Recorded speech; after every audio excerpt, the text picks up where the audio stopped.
না, উনি তো, আমি ফ্লাইটও দিয়েছিলাম গভর্নমেন্টকে, যে ফ্লাইটে বাগডোগরা যাবে বলে ওরা প্রোগ্রাম শিডিউল ছিল। উনি তো যেতে পারেননি একটাই কারণে, কারণ সেই দিনই ওরা ডিসিশন নিয়ে সরিয়ে দিলেন না। আমরা তো গভর্নমেন্টের ফ্লাইটটা ওনাকে দিয়ে রেখেছিলাম এবং উনি বুকও করেছিলেন এবং ওনার বাগডোগরায় যাওয়ার কথা ছিল। বাগডোগরা প্রেসিডেন্টের ওখানে ওনার যাওয়ার কথা ছিল, সেখান থেকে ওনাকে মেসেজ দেওয়া হলো বাগডোগরায় না গিয়ে দিল্লি যেতে।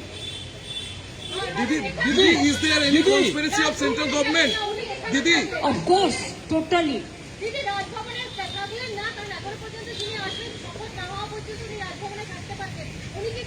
দেখুন, ওনার শিষ্টাচার, যখন ওনাকে রাখাই হয়নি এবং ইন্ডাস্ট্রিজ, তখন ইন্ডাস্ট্রিজের কেন পক্ষে, সুতরাং নিজের মর্যাদা নিয়ে উনি হোটেলে থাকতে চেয়েছিলেন।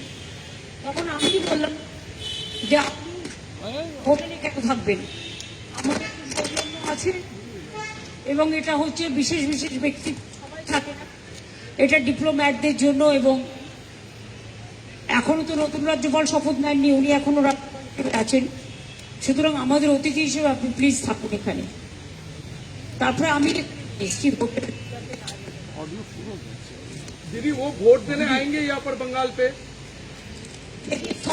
का रिप्लाई हम कैसे देंगे? वोट अगर है तो जरूर आएंगे।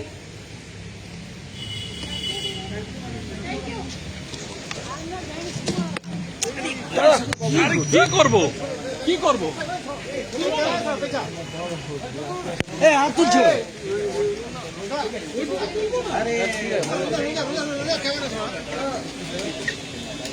হাত ধোকাস না, ওকে ওকে রোজা হাত ধোকাস না, ওকে ওকে